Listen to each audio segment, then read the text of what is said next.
যদিও আমাদের কাছে অনেকে কমেন্ট করেন যে হুজুর ঈমান নষ্টের কোন কোন কাজ করলে ঈমান নষ্ট হয়ে যায়।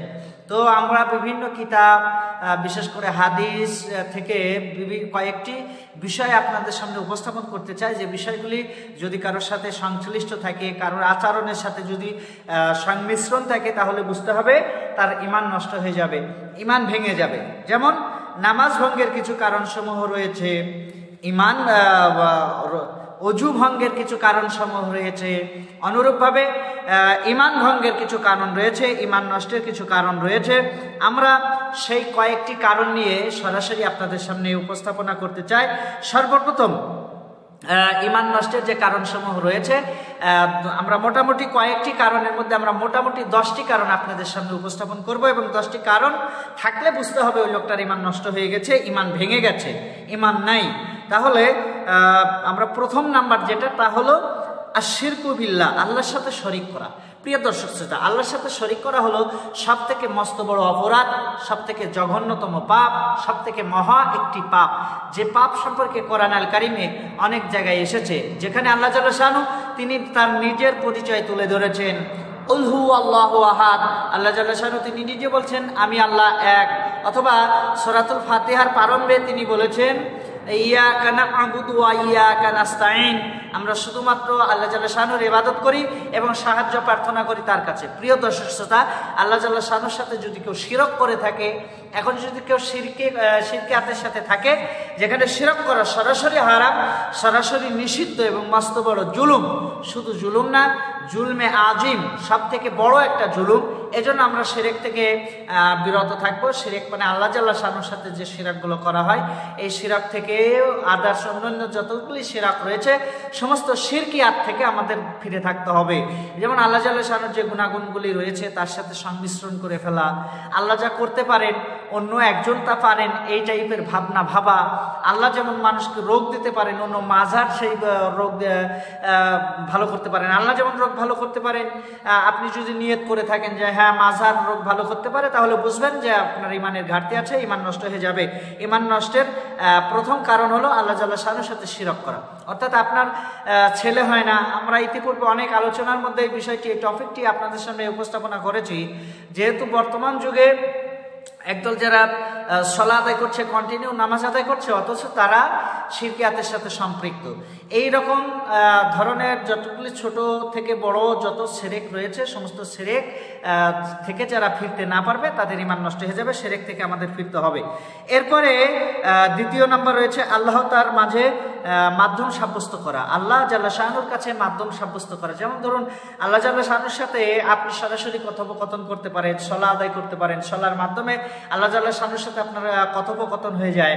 সলা আদায়ের মাধ্যমে আপনি গুনাহগুলি মাপ চাইতে পারেন, সলা আদায়ের মাধ্যমে, সলার মাধ্যমে আপনি আপনার সন্তানের চাকরি চাইতে পারেন। হ্যাঁ, আপনি যখন শেষ বৈঠকে বসে আছেন, পড়লেন তাশাহুদ পড়লেন, দুরূদ শরীফ পড়লেন, এরপরে দুরূদ শরীফের পরে যে দোয়া মাসুরা পড়লেন ইত্যাদি, দোয়া যতগুলি পড়লেন, পড়ার পরে বিশ্বনবী অনেকগুলি দোয়া পড়তেন, আপনি বিশেষ করে 3টি দোয়া পড়ে থাকেন। তো এই 3টি দোয়া পড়ার পরে আপনি আপনার সন্তানের কথা বলতে পারেন, আল্লাহ জাল্লা শানুর কাছে সরাসরি বলতে পারেন। কিন্তু এখানে যদি আপনি সাব্যস্ত করেন যে হ্যাঁ অমুক মাজারের মাধ্যম ছাড়া আমি আল্লাহর কাছে বলতে পারছি না, আমার ভয় হয়, আমার ভয় লাগে, আমি পাপ করে ফেলেছি, কিন্তু না, আল্লাহ পাক সবকিছু দেখেন, সামিউম বাসির, তিনি দেখতে পান, শুনতে পান। এই জন্য আপনাকে যা করতে হবে তা হলো সাব্যস্ত বাদে আল্লাহ জাল্লা শানুর কাছে সরাসরি চাইতে হবে এবং আল্লাহ জাল্লা শানুর কাছে সরাসরি আপনাকে বলতে হবে।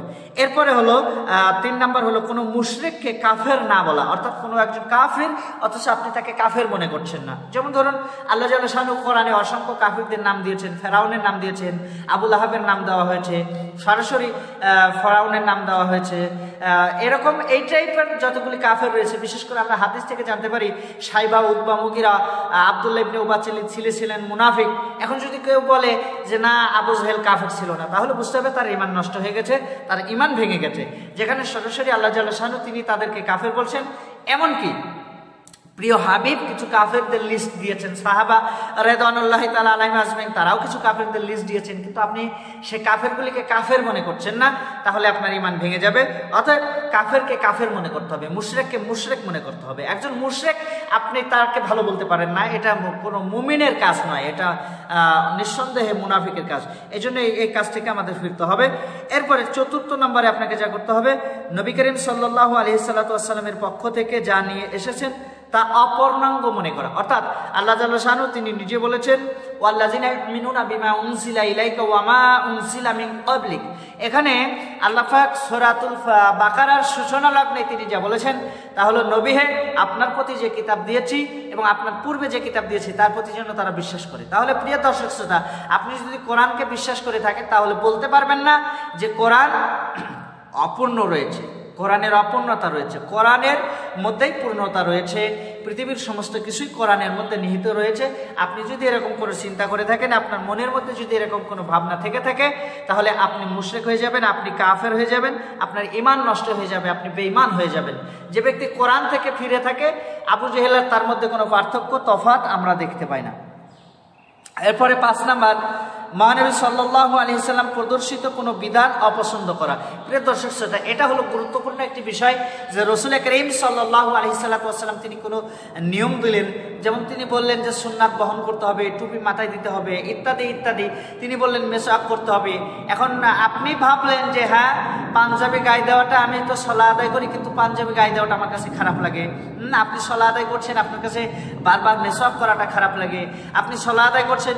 এক কথায় প্রিয় হাবিবের যত নীতি রয়েছে, যত নিয়ম শৃঙ্খলা রয়েছে, প্রতিটা নিয়ম শৃঙ্খলায় আপনার কাছে যদি খারাপ লেগে থাকে, অথবা আপনি যদি মনে মনে চিন্তা করেন এই নিয়মটা রসুলের, আমার এই নিয়মটা রাসূল করিম সাল্লাল্লাহু আলাইহি সাল্লাম যে নিয়মটা দিয়েছেন, এই নিয়মটা আমার পছন্দ না, তাহলে সেই ক্ষেত্রে আপনার ঈমান নষ্ট হয়ে যাবে, ঈমান ভেঙে যাবে। এরপরে ৬ নম্বরে এসেছে আল্লাহর অঙ্গীকার এবং ভীতি প্রদর্শন সম্পর্কে বিদ্রুপ করা। বিশেষ করে আল্লাহ জাল্লা শানু এই শব্দটার ব্যাখ্যা যখন কোরআন আল কারিমে দেওয়া হয়েছে, অনেক জায়গায় অনেক ভঙ্গিমায় বলা হয়েছে, বিশেষ করে কিয়ামতের কথা বলা হয়েছে, হাসরের ময়দানের কথা বলা হয়েছে। সেই ক্ষেত্রে আপনাকে যা করতে হবে, আপনি যদি ঈমান মজবুত করতে চান, ঈমান যদি অটল করতে চান, তাহলে কিয়ামত হাসরের ময়দানকে আপনাকে বিশ্বাস করতে হবে পরিপূর্ণতার সাথে। আপনি কখনোই বলতে পারবেন না যে হাসরের ময়দানে কি হবে দেখলো কে, অথবা হাসরের ময়দানে কি হবে কেউ জানে না, অথবা হাসরের ময়দান হয়েছে অথবা হবে, এই ইত্যাদি ইত্যাদি মন্তব্য, খারাপ বাজে মন্তব্য করা, এই টাইপের মন্তব্য করাই বুঝতে হবে যে আপনার ঈমান নষ্ট হয়ে গেছে, আপনার ঈমান নাই। এরপরে ৭ নম্বরে রয়েছে আল ইরাদু আন দিনিল্লাহ। আল ইরাদু আন দিনিল্লাহ ৭ নম্বরে যেটা রয়েছে, আল্লাহর দিন থেকে বিমুখ হওয়া। আল্লাহ জাল্লা শানু যে দিন ইসলাম দিয়েছেন, ইন্নাদ্দিনা ইনদাল্লাহিল ইসলাম, এখানে আল্লাহ জাল্লা শানু তিনি নিজের সরাসরি বলছেন যে আমার কাছে পছন্দনীয় ধর্ম হলো ইসলাম ধর্ম। আপনি যদি ইসলাম ধর্মের গণ্ডির মধ্যে থাকেন, আর যদি মনে মনে চিন্তা করেন যে আল্লাহ জাল্লা শানু যে ধর্ম দিয়েছেন এর মধ্যে বিশাল বাধ্যতামূলক কাজ রয়েছে, এটার মধ্যে থাকলে শান্তি নাই, শৃঙ্খলা নাই, ইত্যাদি টাইপের ভাবনা চিন্তা যদি আপনার মনের মধ্যে থেকে থাকে, তাহলে বুঝতে হবে আপনি নাওয়াকিজুল ইমানের অন্তর্ভুক্ত, অর্থাৎ ঈমান নষ্টের যে কারণ নাওয়াকিজুল ঈমান, আপনি সেই রোগে ভুগছেন, আপনার ঈমান নাই। এরপরে ৮ নম্বরে মুশরিকদের সাহায্য করা। অর্থাৎ এখানে গুরুত্বপূর্ণ একটা টিপস, তা হলো মুশরিকদের সাহায্য করা নিষেধ। যেখানে যারা শিরক করে, অর্থাৎ যারা বিভিন্ন পূজা পালিতা করে অথবা বিভিন্নভাবে আল্লাহর সাথে শরিক করে, শরিক স্থাপন করে ফেলে, এই টাইপের কোনো ব্যক্তিকে আপনাকে সাহায্য করলে হবে না। আপনি যদি আপনার বাড়ির পাশে কাউকে দেখেন যে সে আল্লাহ জাল্লা শানুর সাথে শরিক করছে, অথবা মুশরিক, একেবারে সরাসরি সে মুশরিক, এই সরাসরি মুশরিক টাইপের কোনো লোককে সাহায্য করাটা আপনার জন্য এটাও ঈমান নষ্টের অন্যতম কারণ সমূহ। এরপরে ৯ নম্বরে যেটা রয়েছে, মুহাম্মদ রাসূলুল্লাহ সাল্লাল্লাহু আলাইহি সাল্লামের শরীয়তের উপরে কাউকে প্রাধান্য দেওয়া। অর্থাৎ আল্লাহ জাল্লা শানুর প্রিয় হাবিব তিনি যে শরীয়ত নিয়ে এসেছেন, তিনি যে নিয়ম শৃঙ্খলা নিয়ে এসেছেন, এখন আপনি একটা মাজারে গেলেন আর ভাবলেন যে আমাদের এই মাজারে অন্যতম পদ্ধতি রয়েছে, অথবা আপনি কোথাও গেলেন আর ভাবলেন যে আমাদের এই দলে অন্যতম পদ্ধতি রয়েছে, ইত্যাদি টাইপের ভাবনা চিন্তা যদি আপনার মগজের মধ্যে থেকে থাকে, অর্থাৎ আল্লাহ জাল্লা শানু তার প্রিয় হাবিবের মাধ্যমে যা দিয়েছেন তার চাইতে, তার থেকে অধিক কাউকে যদি আপনি মহব্বত করে ফেলেন, বেশি ভালোবেসে ফেলেন, তাহলে বুঝতে হবে আপনি আল্লাহ জাল্লা শানু তার প্রিয় হাবিব যে বিধান দিয়েছেন তার থেকে আপনি অন্যদেরকে বেশি প্রাধান্য দিচ্ছেন, প্রিয় হাবিবকে গ্রহণযোগ্যতা করছেন না, যার কারণে বুঝবেন যে আপনার ঈমান নষ্ট হয়ে যাবে। এরপরে একেবারে সর্বশেষ যেটা রয়েছে জাদু করা, এটা জাদুটনা নিয়ে একটি কথা রয়েছে। যদি কোনো ব্যক্তি জাদুটনা বিশ্বাস করে অথবা জাদুটনা করে থাকে, এই টাইপের কোনো কাজ করে থাকে মানুষকে, যেমন আমরা জানি সূরাতুল কোরআন আল কারীমের সর্বশেষ যেটি সূরা নাস এবং ফালাক এবং নাস, এই দুটি সূরা সমন্বয় করে স্বাভাবিকভাবে এই দুটি সূরা নাজিল হয়েছে এই বিরুদ্ধে, অর্থাৎ শিরকিয়াতের বিরুদ্ধে, জাদুটনার বিরুদ্ধে। এখন যদি আপনাদের সমাজে কেউ জাদুটনা করে থাকে, ম্যাজিক দেখায়, ব্ল্যাক ম্যাজিক যেটাকে বলা হয়, ব্ল্যাক ম্যাজিক যদি কেউ করে থাকে, জাদুটনা যদি কেউ করে থাকে, সেই ক্ষেত্রে আপনাকে বুঝতে হবে যে আপনার ঈমান নষ্টের কারণসমূহের মধ্যে আপনি রয়েছেন, নাওয়াকিজুল ঈমানের মধ্যে আপনি রয়েছেন। তাহলে যারা নাওয়াকিজুল ঈমানের মধ্যে থাকবে, ঈমান নষ্টের কারণসমূহের মধ্যে থাকবে, তাদেরকে বুঝতে হবে যে তারা ঈমান নষ্টের কারণসমূহের মধ্যে রয়েছে। প্রিয় দর্শক শ্রোতা, 10টি কারণ মনে রাখতে হবে। 10টি কারণ যদি, 10টি বিষয় যদি আপনার সাথে সম্পৃক্ত থাকে, তাহলে আপনি বুঝবেন আপনি নাওয়াকিজুল ঈমানের মধ্যে রয়েছেন, আপনার ঈমান নষ্টের কারণসমূহের মধ্যে রয়েছেন। আর নাওয়াকিজুল ঈমান নষ্টের এই 10টি কারণকে আমরা 3টি ভাগে ভাগ করতে পারি।